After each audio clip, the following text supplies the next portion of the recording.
Hamata Vechibur, c'est un lien. La mitzvah est un lien, un moyen de m'attacher à Dieu. Moi, je pense que c'était D'accord, juste... mais qu'est-ce qu'il veut faire l'inconscient là-dedans? L'inconscient, pour nous, c'est comme ce sauveur que la mine dont on parle. C'est-à-dire que la véritable part de notre âme, c'est cette âme-là qui est reliée avec l'inconscient. Dans les forces de l'âme, c'est le Chaya Yechida. Il y a une partie de l'âme qui est reliée à l'inconscient. Voilà, et une partie consciente. Qui est reliée au corps. Qui est quand même reliée à l'autre. Mais C'est ce que l'on a, voilà, c'est tout ce qu'on apprécie, tout ce qui est paradoxal. Quoi. C'est que dans la partie inconsciente, il y a déjà la présence de la conscience. Au niveau des mondes, on le verra avec le Keter, ce qui s'appelle Chormastima. Chormastima, c'est l'intellect dans le Keter. L'intellect dans l'inconscient, si on dit dans les termes de Freud. c'est quoi l'intellect qui existe déjà dans l'inconscient, dans la volonté. Dans la volonté, il y a déjà un intellect, mais ce n'est pas un intellect intellectuel, entre guillemets. Parce qu'il n'a pas la limite du langage intellectuel. Donc, mais s'il n'y avait pas cet intellect dans la volonté ne pourrait jamais se limiter pour devenir intellectuel. Et malgré ce que l'on pense qu'il y a des gens intellectuels, d'autres pas, notre système fonctionne par l'intellect. Et s'il n'y avait pas d'intellect, je ne pourrais pas parler. Or, si je ne peux pas parler, je ne suis pas un homme. L'homme, c'est le médamère. Et l'intellect, ça n'est qu'un outil d'inconscient. Exactement, d'un certain point de vue, mais c'est l'outil conscient de l'inconscient. Oui. Si bien qu'il prend lui-même ses propres rênes. C'est ça le conscient. L'intellect, c'est le commencement de mon travail dirigé par moi-même. Oui. À un tel degré qu'une personne peut penser s'être séparée de Dieu ou de son En fait, il y a comme un paradoxe, parce qu'en réalité, c'est très simple. Si on part du principe qu'on a une âme, qu'on est rattaché à la lumière, qu'on est lumière, machin et tout, pourquoi il y a une deuxième lumière? Non, pourquoi il y a une deuxième interprétation sur le fait qu'on est limité par qu'on a une conscience, que l'intellect c'est l'outil de la conscience, de ce qu'on peut percevoir. Pourquoi il y a ces deux... Alors, c'est vraiment plus simple de cette façon de vous enseigner. Non, je sais, mais on va dire les choses comme ça. Il est dit... La question c'est pourquoi se lier directement à la... Non, c'est juste une image... pourquoi il y a les deux alors que l'autre c'est très nul en fait, l'inconscient, l'intellect, la limite, le langage qui limite l'intellect qui limite la conscience. Les deux à la fois. Il est dit quel déot availlé, c'est-à-dire qu'il y a deux déots, c'est-à-dire deux structures de conscience chez Dieu. La structure de conscience supérieure s'appelle Da'at Elyon, où tout est Dieu. Et évidemment, le Sovev Kolamine et la part de notre âme qui n'est pas limitée, elle est inclue dans cette conscience-là. Donc pour elle, il n'y a rien d'autre que Dieu, le reste n'existe pas en réalité. Et l'autre conscience, qui s'appelle Da'at Tarton, la conscience inférieure, dans laquelle tout est ce que je vis, je vois, je perçois. Tout ce que moi je peux ressentir, ça existe. Ce que je ne ressens pas, ça n'existe pas. C'est-à-dire que pour nous, par exemple, l'autre personne qui habite à Odo, en Inde, à l'autre bout du monde, je n'ai aucune conscience de cette personne-là. Donc dans ma vie, elle n'existe pas tout simplement. Mais ça, c'est en nous forcément ou... Ça, c'est en nous forcément. Mais dans la conscience de mon âme supérieure, qui n'est pas limitée dans le corps, cet autre juif à l'autre bout du monde, à Odo, il existe. Oui, il y a toujours une dualité. Ouais. Donc cette dualité, c'est la volonté de Dieu. Et la fin du Tafresh Alben nous dit que pour Dieu, ni l'un ni l'autre ne sont une limitation ni une création, et que dans la Géoula, les deux vont se confondre.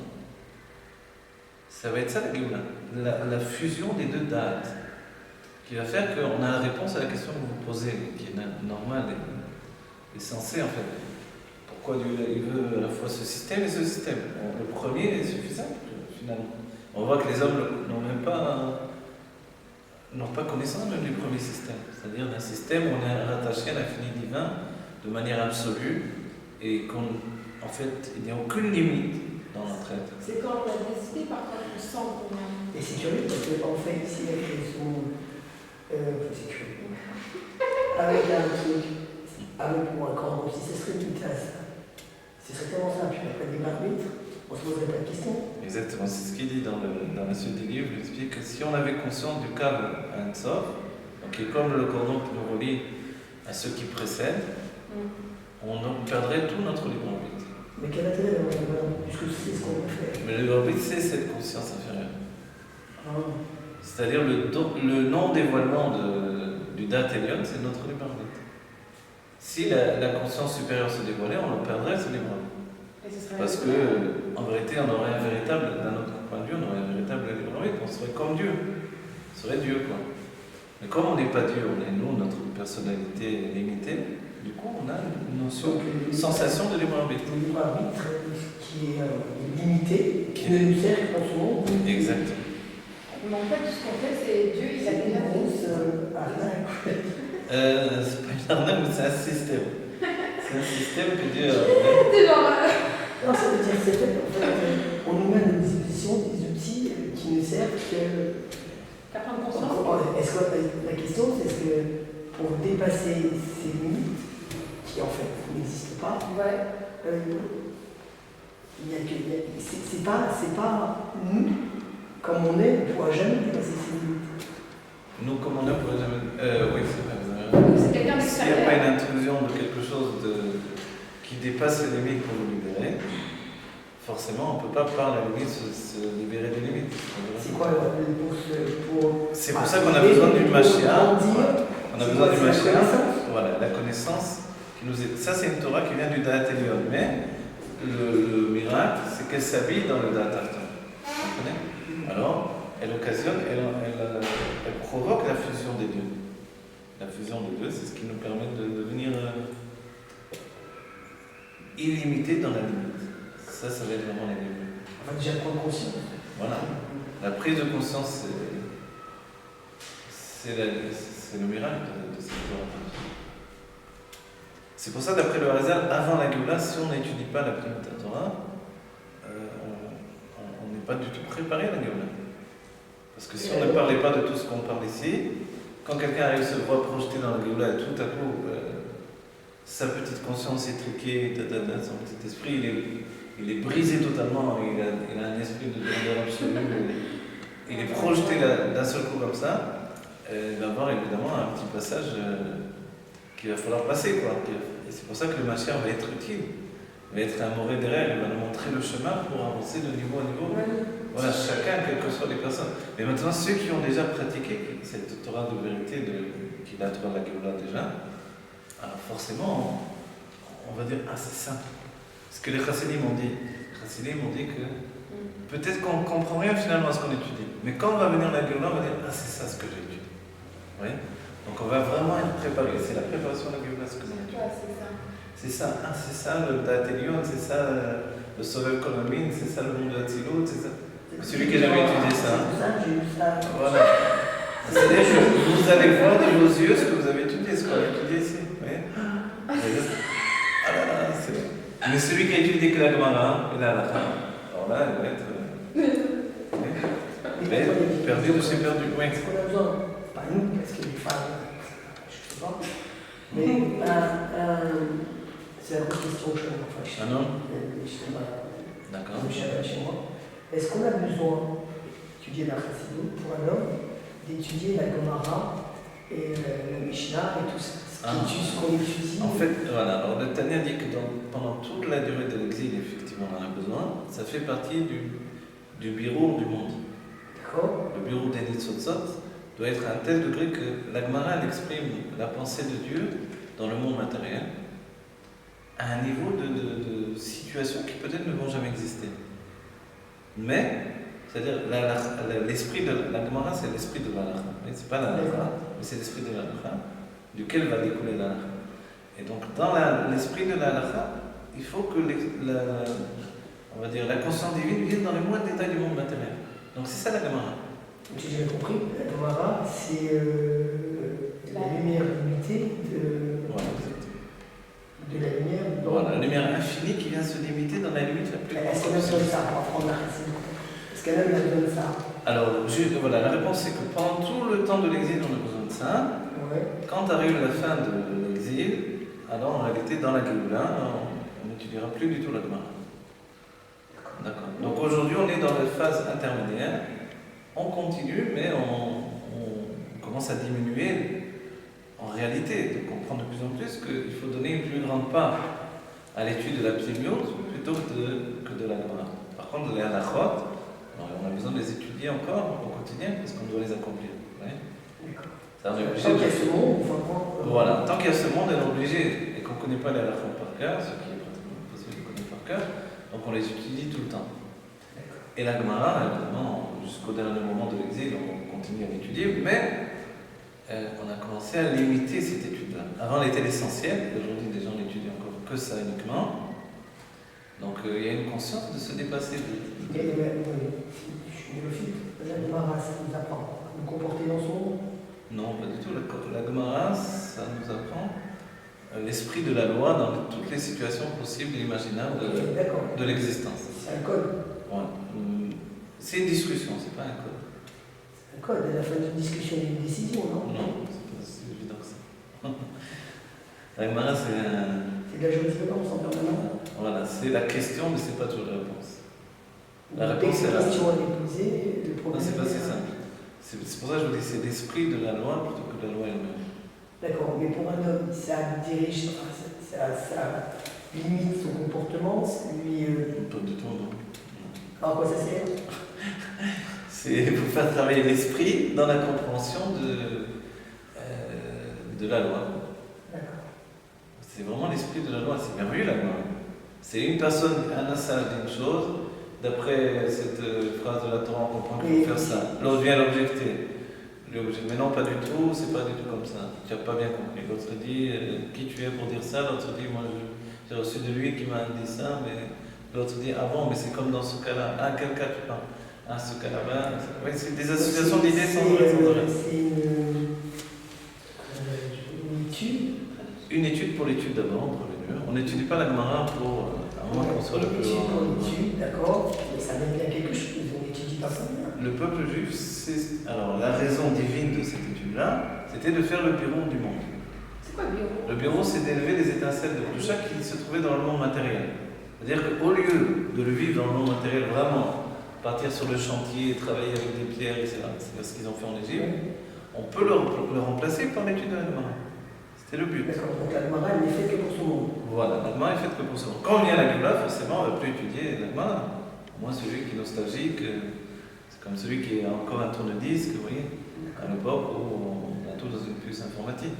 Bon, il est nostalgique, il veut son tourne-disque, il grandisse comme ça. Donc celui-là va continuer dans le cycle. Mais autrement, non, évidemment. Donc la Torah de la Gemara, c'est ce qu'on étudie là. Et le rabbi, la dernière fois je l'ai rapporté au cours, le rabbi a dit que l'exil que l'on vit aujourd'hui, il n'est pas comme l'exil de Mitzrayim, de l'Égypte. L'exil de l'Égypte, c'était pour se préparer à l'étude de la Gemara, surtout, à la Torah dévoilée. Notre exil aujourd'hui, c'est pour se préparer à la Plémiot Torah. Donc quand on l'étudie déjà maintenant, à la fin de l'exil, on se projette déjà dans la Gemara. Et quand c'est en plus une Torah comme celle-là, c'est vraiment une Torah de Plémiot. D'accord? Notre intérieur qui. On doit préparer notre intérieur. Voilà, on doit se préparer pour la Gemara.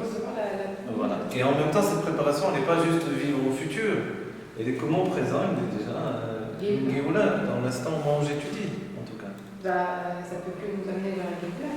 Ça, c'est sûr. Mais non seulement nous amener, donc il y a une action vers le futur, mais mon présent d'étude, c'est une étude de Géoula. Mais vous dites que c'est toujours un détail, quand vous parlez des hommes en Égypte. Eux, ils avaient une conscience. Ils avaient une conscience qu'ils étaient en galoute. Oui, bien sûr, c'est une Pourtant, il y avait un monde derrière. Hein? Pourtant, il y avait un monde derrière. Pourquoi derrière nous, il n'y aurait pas un autre monde? Puisque c'est une situation Alors, il y a eu plusieurs exils. Il n'y a eu pas que l'exil d'Égypte. Là, je te prenais ça comme exemple. Non, vous avez raison, c'est là-bas, c'est pour ça qu'il est pris en exemple. Mais après, il y a eu plusieurs exils, il y a toujours eu une autre. Voilà. Jusqu'au dernier exil, qui est le nôtre, qui est toujours le même. C'est-à-dire, c'est l'exil de Rome qu'on est en train de vivre toujours. L'exil de Édom.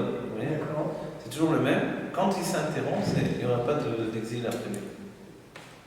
Donc, en fait, c'est préparation. Voilà, l'exil est une préparation à la Géoula. Ce sera le dernier exil. Voilà. L'exil est C'est toujours une préparation. conscience de cette Géoula, de cette galoute.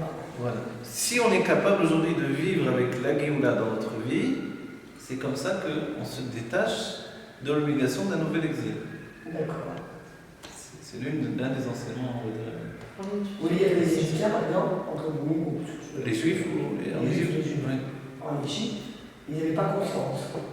Ils n'étaient pas prêts. Ils n'avaient même pas le loisir de réfléchir à qui, quoi, comment. Quand est venu Moshe, ils ont trouvé totalement. Ils étaient sous les coups de fouet, ils étaient sur. Vous croyez qu'ils pensaient quoi que ce soit? Quand il y a eu un jour de repos, parce que Paro était mort, le pharaon est mort, ils ont un seul jour de repos, ils ont crié vers Dieu, ils ont pleuré. Bon, auparavant, pourquoi ils ne pleuraient pas et ne criaient pas auparavant? Parce qu'ils n'avaient pas le loisir de pleurer, de crier, de rien. Mais on le sent physiquement, en plus, on se prépare, non? Non, moi je suis en pas physiquement, j'étudie. Dans le Non, sens mais où- l'AFD, vous voyez, les gens qui étaient dans les camps, ils n'étaient pas tout le temps en train de dire sauve-nous, Dieu, nous. Ils marchaient, lève-toi, marche dans la neige, fais. Oui. L'esprit ne fonctionne plus, il y a trop de fatigue, l'homme est trop brisé pour réfléchir. Ouais. Ouais. Donc ça, c'est vraiment l'exil dans l'exil. Mais dès qu'il y a un moment de repos, alors tout de suite, il y a quelque chose de spirituel, c'est l'expression de l'âme qui reprend le dessus. C'est-à-dire que le corps enfermé dans la matière, c'est ça la mort. Ouais. C'est une mort construite en fait. Mais dès que l'âme reprend le dessus et s'exprime au sein même de la matière, alors on est ressuscité en réalité. Et c'est pour ça que les chassidim disaient que l'amour Azaken nous a ressuscités, comme ça ils ont dit. Il a fait triatamétim sur notre intellect. Parce que l'intellect était uniquement un intellect de matière avant l'amour Azaken. Il y a un grand savant avec toute son élévation. Il y a des gens qui ont un esprit phénoménal. Au bout du compte, c'est pour arriver à une expression de matériel, quoi. Ouais. Alors que ça, finalement, quand vient la chassidut, au bout du compte, c'est pour arriver à Dieu, donc l'infini véritable. Donc forcément, c'est triatamétique dans En l'intellect. fait, on n'arrive pas en fait. On n'arrivera jamais. Pas dans le sens où c'est justement. C'est toujours, on n'arrive pas, en fait, il y a quelque pas de part, but, en fait, mais on arrive à débloquer la limite vers l'infini. Ça, c'est le commencement. Tu arrives à Dieu, on va. Dès qu'on a un petit peu de l'infini, on a tout l'infini. Donc on n'arrive jamais. La Tofes, voilà. La Tofes Ksat Minaetsem, Tofes Bekolo. Qui tient un peu de l'essence, la tient tout entière. Alors, on essaie de juste on termine le cours. Aval Yichud Aurot B'Matzid. Mais voir comment c'est notre domaine Yichud de Kelim Yichud. Bon, on va arrêter là. Peut-être c'est une autre question en elle-même. Ce que l'on a vu là en finalité, c'est que finalement, l'idée, donc, ces deux lumières, l'une englobée dans l'autre, et l'une qui va découler de l'autre, elles ne sont pas pour autant comparables encore à ce qui va s'appeler la racine des réceptacles par rapport à la racine des lumières. Vous voyez, la source des réceptacles ou la source des lumières. La source de mon âme ou la source de mon corps. C'est pour ça qu'on a parlé tout le temps de l'âme dans le corps. On n'a pas parlé du corps lui-même, d'où est-ce qu'il est venu. D'accord? Vous comprenez ce que je dis? On n'a pas parlé du réceptacle lui-même, d'où vient la naissance du réceptacle. On a parlé ici de la source de l'âme qui va s'allier dans le corps et la source de l'âme qui, elle, va rester toujours à l'extérieur du corps. Donc en fait, on ne parle que de l'âme. On ne parle que de lumière infinie avec deux notions d'infini. Un infini capable de se limiter et un infini qui est au-delà de la limite.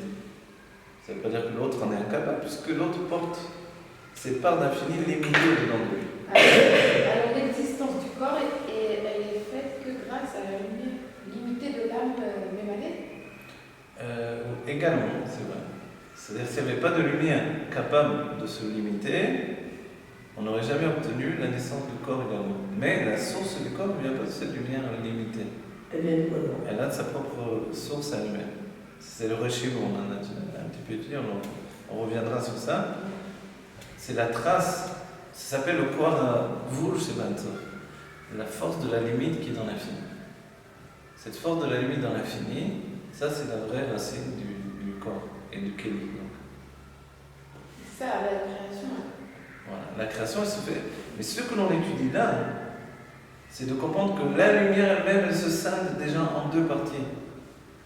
Une lumière totalement infinie qui va toujours s'exprimer de manière identique par l'infini, et une autre lumière qui est également infinie, mais qui va s'exprimer par la limite. Vous comprenez? Je peux vous dire un exemple. Un sage qui a une connaissance infinie, mais il n'enseigne rien parce qu'il ne peut pas se limiter. Et un autre sage qui a une connaissance infinie, mais qui est capable de se limiter et d'exprimer les choses et de les enseigner. Lequel nous est plus profitable? Celui qui se limite, puisqu'il nous transmet un savoir et une connaissance. C'est la humanité qui vous a pris. Voilà. Mais en réalité, celui qui est capable de se limiter provient également de l'autre qui était. Vous voyez? Oui, c'est ça, tout est uni alors. Tout est uni. Donc aujourd'hui, en exprimant les choses par l'âme, on a appris, comme vous avez dit, vous l'avez bien souligné, deux niveaux dans l'âme. Une part de l'âme qui est toujours infinie et qui ne se transforme pas, parce que l'infini reste un infini véritable, donc elle est appelée Makif dans le terme de la Chassidut. Pour les mondes, ça s'appelle Sovev Kolalmin. Et une autre part de notre âme qui, elle, est limitée. Elle est limitée, c'est-à-dire, ça veut dire quoi limiter dans l'âme? Non, je ne la tiens pas, je ne l'attrape pas. Elle est limitée, je ne vois pas. Qu'est-ce que ça veut dire? Ça veut dire qu'elle est capable de se limiter. Quand on dit qu'elle est limitée, c'est-à-dire qu'elle est capable de se limiter. Elle a des outils pour la limite. La première n'a aucun outil pour la limite. Elle ne veut pas en avoir.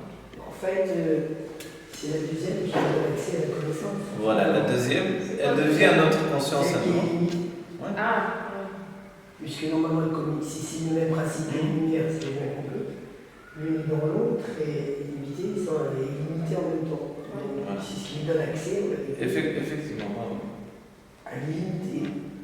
Encore faut-il être conscient de bon. Alors, c'est par cette étude-là que l'on provoque justement ce dévoilement. Donc, dans tout, il y a la limité et une limite. Exactement. Ce livre-là en particulier, on va dire la démarche qu'il a, dans tout, il va vraiment tout nous expliquer, mais dans sa démarche, il est tout le temps en train de conjuguer les deux notions de limite et infini. Et de nous démontrer que c'est comme si poser la question sans arrêt, où commence la limite dans l'infini? Et ensuite la question, où se termine l'infini dans la limite? Mais quand on ramène ça à l'humain, c'est quoi la finalité? C'est de se dire qu'on peut accéder à l'infini par une autre limite. Exactement. C'est parce que notre limite provient de l'infini. L'infini qu'on peut Et on est limité pour prouver que Dieu est véritablement infini. Entre guillemets. Donc à chaque fois qu'on prend, le Rabbi pose la question, une question simple, mais qui est profonde dans le sens où il nous dit si on comprend Dieu, forcément on le limite. Si on le limite d'un certain point de vue, on le dénature. Il est infini, il est devenu limité par notre compréhension. Alors c'est pas une bonne chose a priori. On l'a dénaturé. Voilà, il était infini, maintenant il est étriqué dans mon petit esprit. C'est affreux. Voilà. Il faut qu'on se mette au niveau de. En fait, c'est ça. Si on ne peut pas le limiter, il faudrait que nous sortions de nos limites. Alors, regardez la réponse du Rabbi, c'est bien ce que vous avez dit. Et le Rabbi donne une réponse, il dit c'est en démontrant, en comprenant Dieu par notre esprit limité, que l'on dévoile qu'il est véritablement infini. Parce que si l'infini ne possède pas la limite, il n'est pas vraiment infini. Vous comprenez?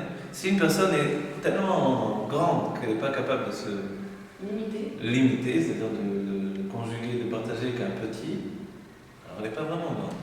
Vous voyez? Tellement grande qu'il ne peut pas parler aux enfants. Et c'est pour ça, à chaque fois. C'est pour ça qu'on dit la grandeur de Dieu, c'est dans les. Dans les petites choses. Et faut שאתה מוצא גדולתו, שם אתה מוצא אהבתו. C'est vrai ou pas? Bien sûr. C'est dans les petites choses. En réalité, tu démontres à chaque fois ce que tu dis, c'est bon. C'est magnifique. C'est dans les ailes d'un papillon, les petits dessins, les taches de couleur sur un insecte, sur un oiseau, sur une fleur. On voit la grandeur de Dieu. C'est-à-dire quoi? Elle est tellement immense. Et il est venu rentrer dans ces détails-là de la création. C'est limité. Et ça, c'est extraordinaire.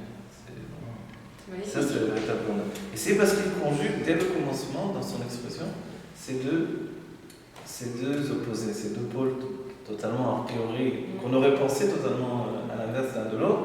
Et là, le Rabbi Rachab, depuis la Nourazaken, donc jusqu'au Rabbi Rachab, et dans ce livre en particulier, il nous démontre comment l'infini porte en lui déjà la limite, et comment la limite est porteuse d'infini également. Parce qu'elles sont unies. Parce qu'elles sont unifiées, que l'une est née en fait au sein de l'autre, que voilà. Tov, que Dieu nous donne la Géoula, Mitzvah, Shlema, Terefuna, Dommage, c'est que tout ça, ça devienne une réalité au On continue quotidien. à dévaguer. Tout ça soit notre vérité au quotidien et que voilà, que notre Gola devienne le meilleur réceptacle pour l'expression de la Géoula, Terefuna, Dommage, le dévoilement du Halev. Voilà. Que vite, on est la Géoula, Mitzvah, Shlema, que des brachot pour chacun et chacune.